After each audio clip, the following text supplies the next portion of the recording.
message दाखिल गजपति जिले में मे 13 तारीख दिन इलेक्शन होता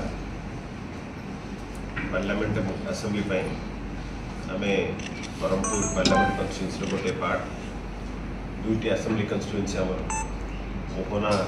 136 एसटी और पारलाखेमुंडी 137 मोहन 73% रु ऊर्ध पोलिंग होता भोटिंग होता पारलाखेमुंडी 68% रु ऊर्ध पोलिंग होता एकदम शांति श्रृंखला सहित होती गाँ भा गोटे दुटा केस छाड़देले किसी असुविधा होना आम चेष्टा कर हैंडल करने कराई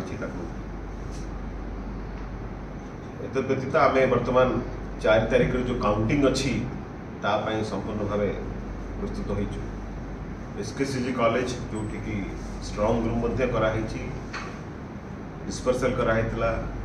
वोटिंग मशीन रिसीव कराइला से काउंटिंग सेंटर कराई प्रति एसी अलग अलग काउंटिंग हॉल एवं प्रति assembly segment parliament assembly segment दुईटी अलग अलग काउंटिंग हॉल कराई प्रति असेंबली सेगमेंट 10 टेबल कराई प्रति असेंबली कन्स्टिट्यूएंसी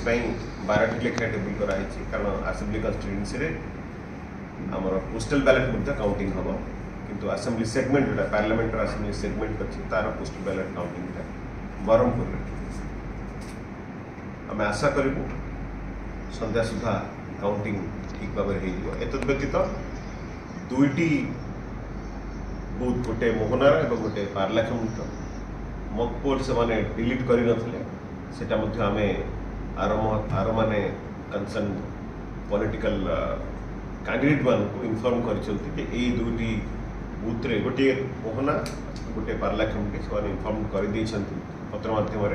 कि ये मक पोल डिलीट कराई ना अलग प्रोसेस अच्छी आम फॉलो कर व्यतीत जहाँ भी ग्रीवेंस आसाला इलेक्शन रिलेटेड पोल दिन ऑब्जर्वर भी आमको रिपोर्ट मांगते आम इनक्वारी करके रिपोर्ट सबमिट करदे ऑब्जर्वर रिपोर्ट रे निश्चित सी इलेक्शन कमिशन ऑफ इंडिया को रिपोर्ट देते आम ये 3 लेयर सिक्यूरीटी करछु काउंटिंग 100 मीटर गोटे layer security second layer security counting centre जो अच्छी तार ठीक बाहर एवं काउंटिंग सेंटर को पशिवाई 3rd लेयर जोटा कि CAPF central arm police force रे 3 लेयर सिक्यूरीटी अच्छी आम 50टी पास इश्यू करूँ जर्नलिस्ट मान को जो मैंने कि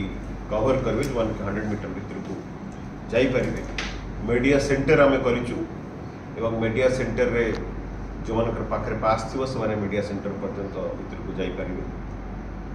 जेहेतु दिन सारा रे आम से जो मैंने काउंटिंग दायित्व रे जो मैंने मीडिया पर्सनल रे समस्त आम दिन सारा खाଇବା व्यवस्था जहाँ आम मान हम जर्नलिस्ट मान हम एत व्यतीत आम counting supervisor counting assistant micro observer एमानकर रैंडमाइजेशन प्रथम रैंडमाइजेशन करदे द्वितीय रैंडमाइजेशन जो ऑब्जर्वर सामने हम से 2 तारीख 11:30 बेले आम टाइम रखु ऑब्जर्वर जड़े कैसे स्टाफ नियोजित होती काउंटिंग काउंटिंग पाखापाखि 180 स्टाफ नियोजित होती जोटा supervisor counting assistant and micro observer एत व्यतीत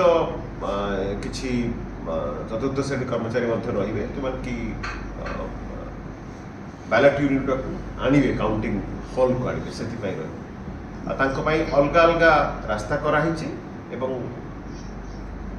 असेंबली पिंक टी शर्ट कराई पार्लियामेंट व्हाइट टी शर्ट कराई जानापी एवं मोहना पार्लियामेंट आ असेंबली अलग हम गोटे फर्स्ट फ्लोर रे गोटे ग्राउंड फ्लोर रे पारलाखेमुंडी असेंबली और पार्लियामेंट अलग अलग हम गोटे फर्स्ट फ्लोर रे गोटे ग्राउंड फ्लोर पुलिस संपूर्ण व्यवस्था कराई पुलिस जहाँ प्रोटोकॉल अनुसार सब व्यवस्था कर भावी 3 प्लाटून गोटे CAPF गोटे प्लाटून गोटे स्टेट आर्म पुलिस आ गोटे नॉर्मल पुलिस 3 प्लाटून ये भाव व्यवस्था कराई सर जेहेतु कॉलेज रे काउंटिंग होची तार पेरिफेरी कोन सब ब्लॉक करा रास्ता ब्लॉक करा रास्ता किसी ब्लॉक करा हबनी कारण हम कॉलेज कैंपस भितर करू कॉलेज कैंपस भितर को हमें कहा छाड़ीबो नहीं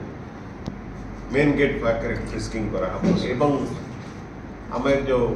मेगा स्क्रीन रखिबु सेटा हमें कॉलेज रे पडिया रे रखिबु सो दैट समस्त जाई कि पडिया रे छिड़ाई कि देखि पारिबे सर समय केतला आरंभ से तो निर्देश अच्छी जे 8टा बेलू आरंभ करने 8टा बेलू प्रथम आरंभ हम प्रथमे पोस्टल बैलेट काउंटिंग आरंभ हम पोस्टल बैलेट काउंटिंग असेंबली आरंभ हम एवं 8:30 बेलू को नॉर्मल काउंटिंग आरंभ हम जेहेतु पार्लियामेंट माने असेंबली सेगमेंट रो पोस्टल बैलेट आम पाखे ना तेणुक से आमर ईवीएम काउंटिंग 8टा बेलू आरंभ अच्छा पेर राउंड केते रहबा सर माने जेहेतु काउंटिंग मोहनार पाखापाखि 30 राउंड 297टा अच्छी 10टा टेबुल अच्छी एवं पार्लाखेमुंडर पाखापाखि 28 राउंड पाखापाखि 28 राउंड ही सर एटा कंफ्यूज होला जे विधानसभा रो जेतलो पोस्टल बैलेट काउंटिंग हबो सेतलो एमपी रो आरंभ हो जिवो काउंटिंग एमपी रो टोटली ना दीटा ईवीएम गोटे थरे